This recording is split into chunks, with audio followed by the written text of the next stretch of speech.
त्रिकोणमितीय सूत्र जो आपको क्या करेगा कि ये बहुत ज़्यादा हेल्प करता है आपके जो ऑब्जेक्टिव हैं, सब्जेक्टिव हैं, यानी त्रिकोणमिति। आप सिर्फ ये फार्मूले के बल पे त्रिकोणमिति के लगभग सवाल को आप हल कर सकते हैं। देखते हैं ये फार्मूला इतना आसान है कि हर बच्चे की जुबान पर ये बैठ सकता है, क्योंकि साइन, कॉस, टैन, कॉसेक, सेक, कॉट, ये 6 जो है वो त्रिकोणमिति के अनुप्रयोग हैं। इसके अकॉर्डिंग आप देखेंगे कि इस सभी के कुछ ना कुछ जो होते हैं मान होते हैं। जैसे कि साइन को हम लिखते हैं क्या कि लंब बटे का कर्ण लिखते हैं, है ना। ये लंब बटे का कर्ण कैसे आया, तो आप एक शॉर्ट ट्रिक से याद कर सकते हैं। जैसे कि साइन, कॉस, टैन के अपोजिट कॉट होता है, कॉस के अपोजिट सेक होता है और साइन के अपोजिट कॉसेक होता है, जो आप यहाँ पर भी देख रहे होंगे। आपकी सुविधा के लिए मैंने लिखा यहाँ पे साइन का कॉसेक भी, कॉस का सेक भी और टैन का कॉट भी। एक हिंदी में है छोटा सा शब्द है जो बोलते हैं लाल कक्का। किसी का काका का नाम होता है ना लाल, तो लाल कक्का।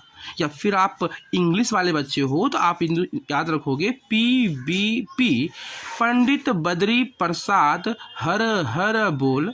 अगर आप देशभक्त वाले इंसान हो तो फिर बोलोगे पाकिस्तान भूखा प्यासा, हिंदुस्तान हरा भरा। आप जैसे याद रखो, ये दोनों ही मेथड आपको याद करने का तरीका बताता है।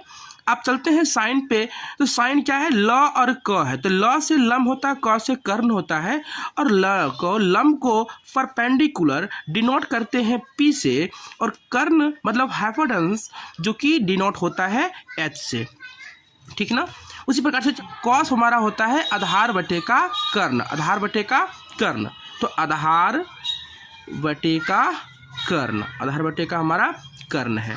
आधार का आप जानते हैं, आधार होता है हमारा बेस, बेस B4 डिनोट किया जाता है, B4 बेस B से डिनोट किया जाता है, और फिर हाइपोटेनस S से कर्ण को डिनोट किया जाता है। टैन हमारा लंब, ल और आ है, तो लंब बटे आधार, है ना, लंब बटे आधार। इतना आसान है। अगर आपको यह 3 याद हो गया तो बाकी का 3 आपको याद करना ही नहीं पड़ेगा, क्योंकि यहाँ पे देखिए P लिख देते हैं और फिर B, क्योंकि आप जानते हैं कि साइन के अपोजिट कॉसेक होता है, तो आसानी से आप लिख सकते हो कर्ण को ऊपर, यानी कि कर्ण बटे का लंब, आराम से लिख सकते हो ना, कर्ण बटे का लंब। कर्ण को S से डिनोट करते हैं, लंब को P से डिनोट करते हैं, एक ये हो गया। अगर आपको कॉस का याद है कि आधार बटे कर्ण होता है, तो जस्ट अपोजिट सेक होता है, तो अपोजिट मतलब उल्टा हो जाएगा, तो यहाँ पर कर्ण बटे का आधार हो जाएगा। Very simple. कर्ण को फिर S से, आधार को B से डिनोट कर दीजिए। कॉट है तो कॉट हमारा टैन के अपोजिट होते हैं, तो टैन के जस्ट अपोजिट लंब बटे आधार, अर्थात आधार बटे का ये हमारा लंब हो जाएगा। आधार B से डिनोट, लंब P से डिनोट। चलिए, एक तो ये फार्मूला बन गया। एक सबसे महत्वपूर्ण फार्मूला जो आपको 8.4 में ज़्यादा यूज आता है कि साइन को हम 1 कॉसेक लिख सकते हैं कि नहीं, बिल्कुल लिख सकते हैं। उसके बाद कॉसेक को, अगर हम साइन को 1 कॉसेक, तो कॉसेक को 1 साइन तो लिख सकते हैं ना, बिल्कुल लिख सकते हैं। उसके बाद कॉस को हम 1 सेक लिख सकते हैं कि नहीं लिख सकते हैं, बिल्कुल लिख सकते हैं। तब हम कॉस को 1 सेक लिखते हैं, तो सेक को 1 कॉस लिखिए, क्या दिक्कत है, कोई दिक्कत नहीं हो सकता है ना। उसके बाद टैन देखिए, टैन 1 कॉट होगा, ये पहला फार्मूला है। और टैन का एक और होता है क्या, ये होता है sine tan theta equal to sine theta by cos theta. एक मान ये भी होता है, ज़्यादा करके यूज होता है, अब ध्यान रखेंगे इस पे भी। कॉट जबकि टैन का हम 1 कॉट लिखे हैं, तो ये कॉट का हम 1/10 लिखेंगे। क्या लिखेंगे, 1/10 थीटा लिखेंगे। इस प्रकार से कॉट का एक फार्मूला और होता है। टैन का क्या हुआ, टैन का हुआ साइन बाय कॉस, तो टैन किसका उल्टा है, कॉट का, तो कॉट क्या हो जाएगा, cos by sine, cos theta by sine theta हो जाएगा। Very simple. अब देखिए, ये आपको 8.3 में काम आता है जब आपके साइन थीटा का वैल्यू को इस प्रकार से डिनोट करना होता है कि साइन थीटा × 90 माइनस का theta equal to cos theta, ठीक है ना। ये फॉर्मूला लिखेंगे कॉट इंटू का 90 minus theta equal to tan theta, cos into 90 minus का theta equal to sine theta, cosec into 90 minus theta equal to sec theta, और tan theta into tan theta नहीं होगा, 10 इंटू 90 माइनस का theta equal to cot theta, sec into 90 minus का theta equal to cosec theta.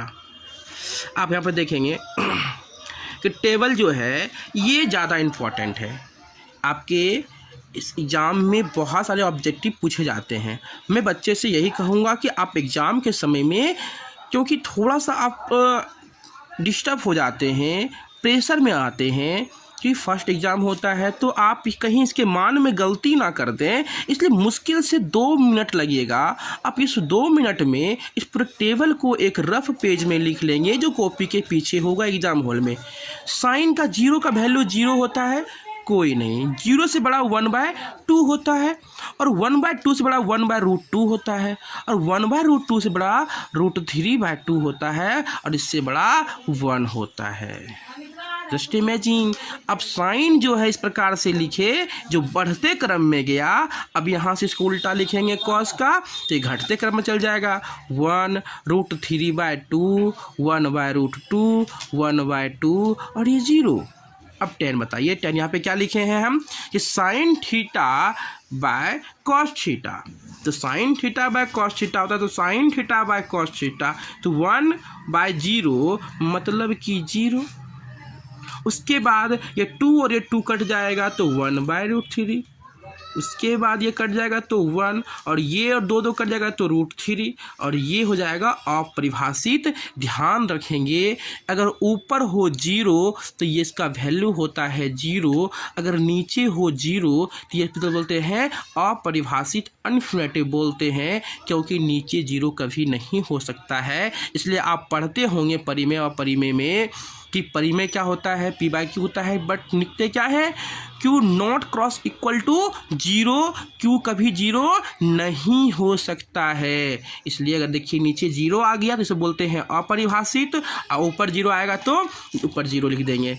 Cot क्या होगा, 10 का opposite होगा, very simple, infinitive infinitive, √3 √3, 1 1, 1/√3 1/√3, और ये 0 तो 0, वेरी सिंपल।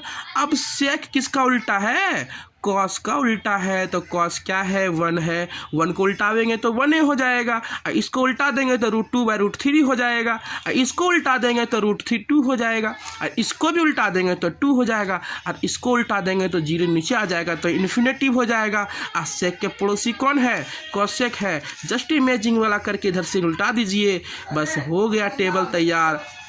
मुश्किल से आपका 2 मिनट भी नहीं लगेगा और आपका जाके ये टेबल तैयार हो जाएगा। इससे आप कॉन्फिडेंस के साथ में नंबर अचीव कर पाएंगे।